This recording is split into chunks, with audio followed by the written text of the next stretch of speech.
I'm Scott Tibbles with the Investing News Network. Today I'm speaking with Remi Piet, who is Senior Director at America's Market Intelligence. Thank you so much for joining me, Remi. Hi, Scott. It's a pleasure to be with you again. So today we're going to have a look at the Guianas. So the geography nerds amongst us will know that these are three territories on the north coast of South America. They don't speak Spanish or Portuguese there. So what can you tell me about these three territories, Remi? What makes them unique compared to the rest of the continent and the region? Well, indeed, they are very unique in comparison with Latin America and the continent as a whole. First of all, they are Caribbean countries. They're part of CARICOM. So in terms of their international agreements, they do not follow the same, let's say, institutional structure as other countries in Latin America. More importantly, as you were mentioning, none of them have Spanish or Portuguese as their main language. British Guiana speaks English. Dutch Guiana, obviously, Suriname that speaks Dutch, and the French Guiana remain as a region of France, obviously has French as a official language. They also, despite having those official languages, have a strong presence of indigenous communities and are considered to be very similar in terms of their geography and operational issues for miners, especially with a very large territory that is covered by Amazonian forest and very limited amount of infrastructure. Now, if the mining community would see it and call those jurisdictions as the Guyana Shield, they are very diverse from one another when you take it from a perspective of abound the ground risks and the series of policies and strategies that any mining company or investor should be very cautious about when implemented their community relations or their external affairs strategy. On the one hand, you have two countries, as I mentioned, that became independent. Guyana in 1966 from the British Commonwealth. The Suriname became independent in 1975. French Guiana stayed a region of France, so actually abide by the entire set of European Union regimes and standards and rules. So it's a very administratively marked and structured country and jurisdictions as opposed to Guyana and Suriname, which have a very much less complete sets of regulations and environmental regulations and laws in terms of mining and extractive industries.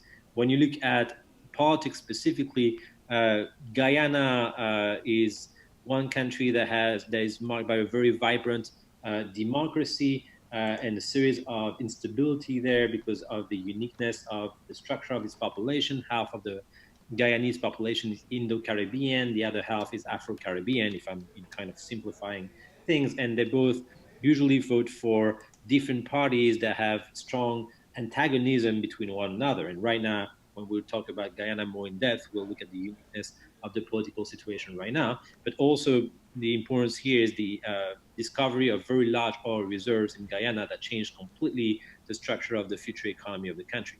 The second country, Dutch Guiana, Suriname, therefore, is actually ruled by a former dictator, Desire Bouterse, who has under his name a series of Interpol warrants, has been placed on the sideline of globalization by the United States and a series of European countries, and therefore is very much more linked to Russia or China in terms of its own development, which makes it extremely you have to be extremely cautious in terms of the way that the country runs its monetary policies and economic policies, but also the linkages and power relationships inside Suriname. And then finally, French Guiana, which is a very structured European territory, has strong potential in terms of extractive industries, but as we look maybe more in detail, over the last 3 to 5 years, a series of mining projects have been placed on hold because of political, let's say, conflict between Paris and the region and local communities towards mining projects. Okay, so how about we start with Guyana then? What does it look like in terms of stability politically? So Guyana, as I was mentioning, half of the population is Indo-Caribbean, has been in power for several decades until fairly recently. This part and this community behind the PPP party of Jack Deo has been used to run the country, but has been marked by very strong development of corruption in Guyana. They lost the recent election 3 years ago against a coalition of Afro-Caribbean countries led by President David Granger. David Granger tried to with the support of the US and some of the very strong investors in Guyana, especially ExxonMobil, which I'll mention a little later, has tried to, let's say, clean a little bit the politics of Guyana, but obviously by cleaning, the corruption in that country that has limited the economic development in a very short run and created a certain amount of discontentment among the population. His majority in Congress was very limited and weak. Among the 65 congressmen, he only had a one-seat majority, and that seat actually disappeared when one of these representatives in Congress decided not to support the government anymore, putting the government right now in a lame duck situation and early elections to be officially organized before the end of this year. You're looking at a parliamentary member who apparently has accepted, there's allegation has accepted a bribe of $1 million in pure gold to be able to change allegiances to the opposition. And that example shows you the kind of politics and corruption that exists in Guyana, a country which is probably one of the least developed in the Western Hemisphere. But what's most interesting is that ExxonMobil has actually made 13 discoveries of oil since 2015 and is planning to produce 120,000 barrels of oil per day starting in 2020. That means that this country is going to go from underdevelopment to an extremely level of economic growth, which it has probably not foreseen, and its domestic institutions are not ready for such a change in terms of its economic development path. And that obviously triggers a lot of appetite, both on the political level and economic level, with the upcoming elections of who will be at the helm of the country and therefore deciding the type of regulations to be put in place. So, when would it be producing 120,000 barrels of oil per day? I mean, how soon is that? Do you think? So What's the timeline? So it is by 2020. That's the official target. That probably will be having a ramp up in terms of production of oil in Guyana. But clearly, in terms of in the energy circle, Guyana is the new, let's say, the new Qatar, the new country that actually, out of almost very limited development, will become a juggernaut in the energy. Let's say geopolitics, and which is very very interesting to look, especially because of the geographical situation of Guyana, bordering Venezuela, with a specific border conflict with Venezuela on the Essequibo region that actually hosts some of those oil resources. By 2020, 2021, we're going to see a political regime being able to reinvest very large amount of royalties and taxation from production of oil in the country, and therefore whoever will win the 2019, the end of the next election was supposed to be scheduled for 2020, but will be before the end of the year because of the current instability, is likely to be able to maintain power for a series of mandates, because it will have in its end and its coffers a huge amount of resources that has never happened in Guyana in recent history, and will be probably able to thanks to populistic decisions or favoritism, to make sure that his own supporters are actually at the helm of the key institutions in the country. Okay, and I suppose finally, what about the development side of things? So where are the oil resources? Are they offshore, on land? Are ExxonMobil going to have to plow a lot of their own money into developing the infrastructure? So there are sure in terms of infrastructure, most of the infrastructure is looking like the entire refinery system would actually be taken care of by Trinidad and Tobago, but all those resources are offshore. What's interesting, however, is that in onshore you still have vast untapped natural resources possibilities, especially with gold production in Guyana. Until today, still gold production is the number one source of income of the country before rice and before any other in the country. And there is also, for the mining community, there is a very strong potential in the country, with Guyana Goldfield being the largest company today, but a series of reserves and opportunities that are almost not developed today with foreign investors, simply because there's a lack of knowledge of the type of regulations, how to operate in such a jurisdictions, with a series of also issues at the local level There's the case of the Marudi Mountain, for example, where Guyana Gold Strike operates and is facing a series of issues with illegal and miners around the mining site. That's issues that actually can be seen across the Guyana, where you have strong immigration from Brazil with the garimpeiros, with the locals also harvesting reserves without having the right to do so. Okay, and so speaking of illegal miners, this is a good opportunity to jump across to Suriname. So at the start of August, there were reports that an illegal miner was on the site of IAMGOLD's Rosabelle gold mine, and there was an incident between the illegal miner and police, and according to reports, the miner was shot. So what can you tell me about the illegal mining situation in Suriname, and what does this mean for the operators there? So obviously I've just mentioned IAMGOLD, they're a major Canadian gold miner. Yeah, I mean, illegal mining is a risk that miners across across the world have much more worries to tackle, because it's actually been increasing in all jurisdictions around the world. Obviously, the price of gold is probably a main factor for this. There's also history of informal miners in those jurisdictions with different types of claims in those jurisdictions on some of the reserves. In the case of Guyana, those informal miners exist. In Suriname, they're very much present, and same thing also in French Guiana in the south of the jurisdiction, especially with the immigration from Brazil, as I was mentioning. Suriname is very specific in the sense that, as opposed to Guyana and French Guiana, you do have strong, large companies that operate in Suriname. In Guyana, you mainly have junior miners from Canada.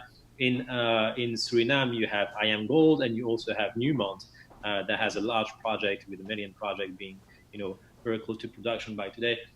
So you have already structures and mines that have been operating at a very large level. The Rosabelle mine for IAMGOLD is an example of a very strong and producing project with it's looking like you're going to have expansion of that project with other neighboring findings. But at the same time, while in some jurisdictions you were encouraged to have a very strong security protocol to limit the arrival of informal miners and illegal miners, in a country like Suriname, where the president himself is known to have his own mining interests, where he has a series of his let's say close allies that have been well known to be informal miners and tapping into existing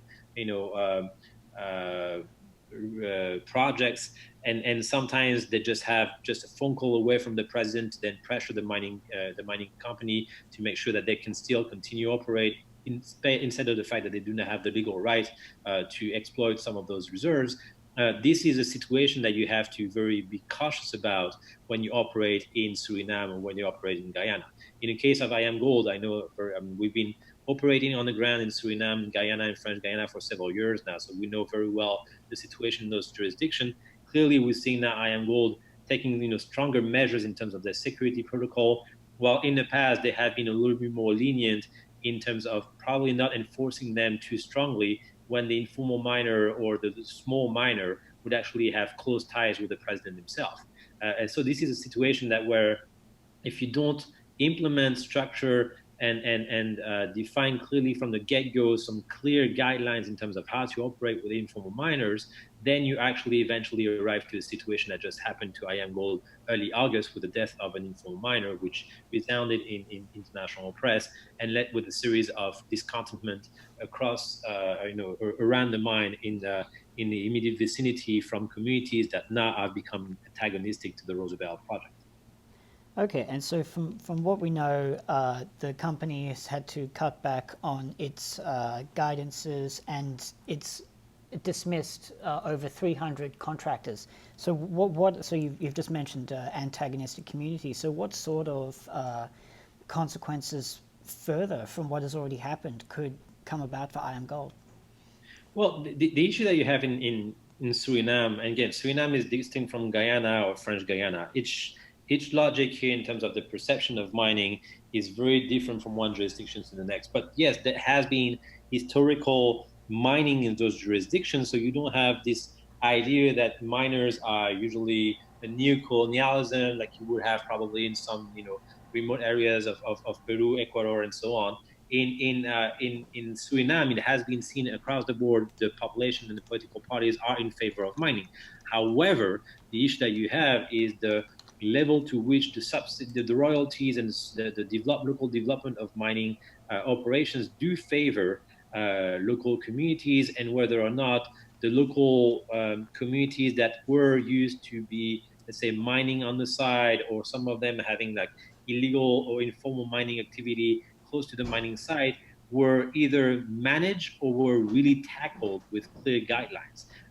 When you don't have those clear guidelines, therefore, you then arrive to some issues such as the unfortunate death of one of those illegal miners early August, and you create a situation of conflict with the local community. So there's no clear history of how informal miners or illegal miners were operating close to some of those projects. That's the case of the Maradi projects, for example, in Guyana. In the case of Rosabelle, it's a little bit more complex, but you have to be very clear to ensure that you have a clear communication together with the local government, and that actually implement to every single type of illegal or informal miners, meaning that you don't have a special treatment from those that might have more political leverage with people at the helm of the country. And that's what's happening in Suriname. So it's very important for any mining company to, when operating in Guyana, to first have clear security guidelines and strategies in terms of mitigating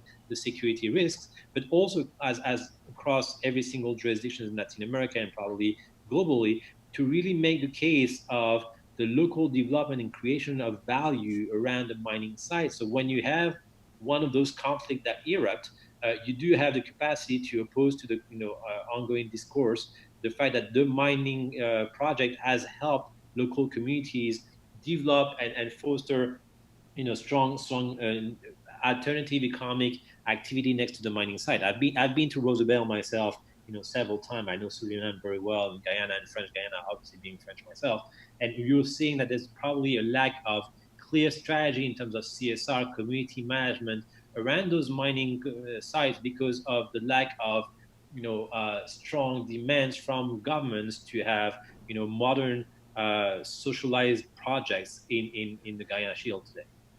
Okay, and so speaking of structure, let's just have a quick look at Suriname's leader. So you've mentioned that he was a former dictator, and he's been president for almost a decade now in his own right, an elected president.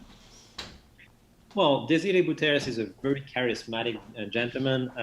He's known in history, obviously, for being a dictator in 1980.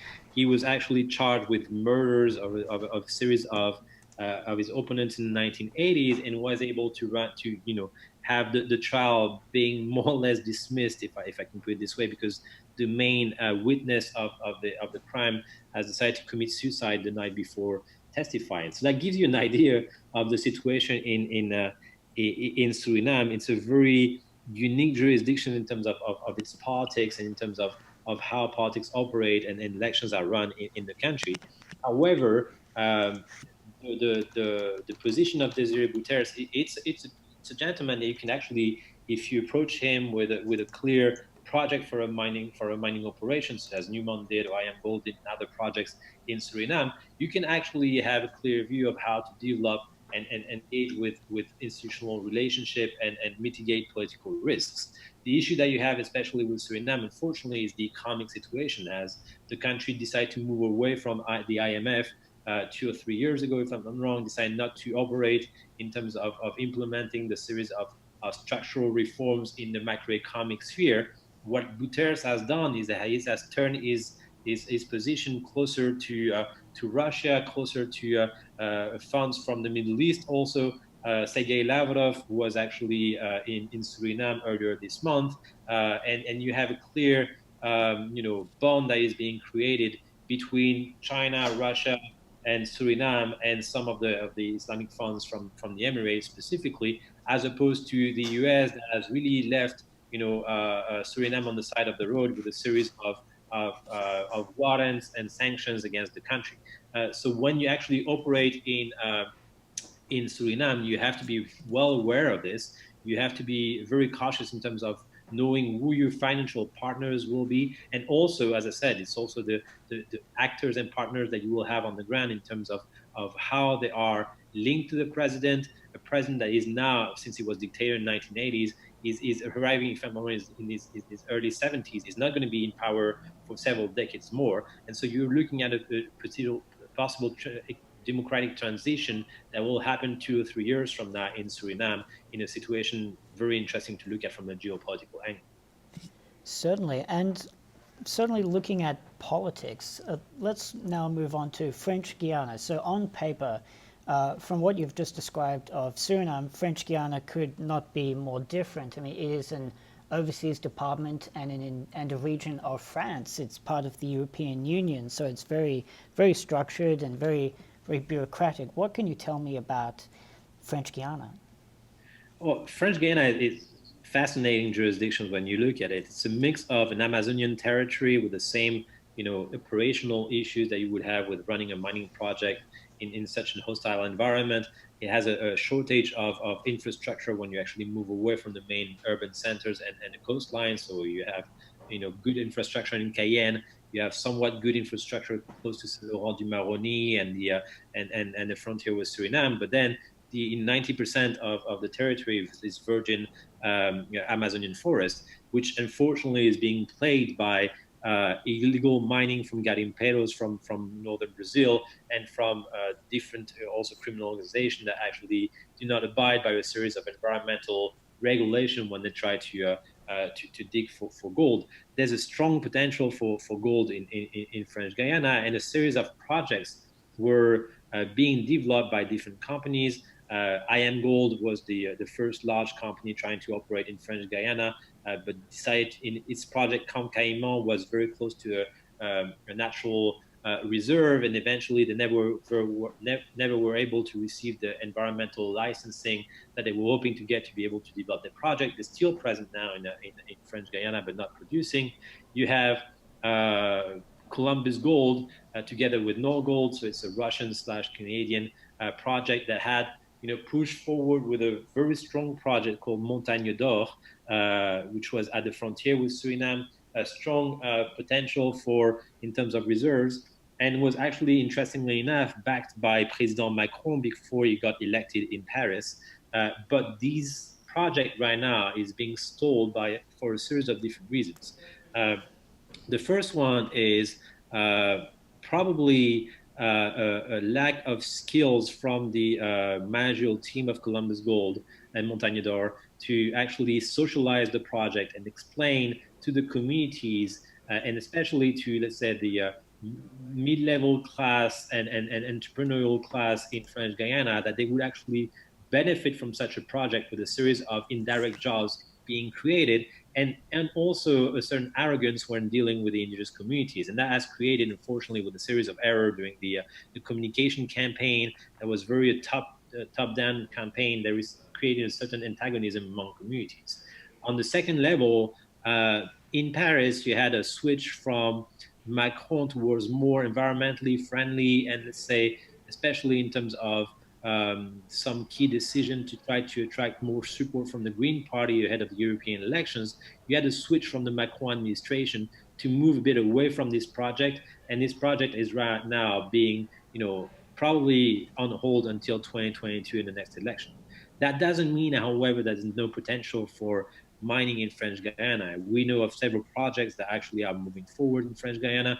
And there are projects that are well run because they run from a bottom-up approach that actually work with the local key economic and political power in French Guiana, that actually understand how mining and sustainable mining is actually much better for French Guiana, regularized informal mining, rather than to have informal miners operate on where the resources are, and are able to incrementally move forward some of their projects. We're eagerly waiting for the reform of the mining code that should actually happen before the end of the year. But there are strong potential in French Guiana, a territory that is marked by strong regulation, obviously European regulation, but also that has its pros and cons, meaning that you actually know how to operate and you don't have the same kind of issues with the level of corruption or the level of political interference that you might have in Suriname and British Guiana. In French Guiana, the rules are much more stricter, and therefore that allows you to be able to have more security and certainty in the way that you operate your business if you are being able to socialize it and to actually develop it on an incremental basis, gathering the support locally from key players. Perfect, fantastic. Well, thank you so much for taking the time to go through these three very different countries, Remi.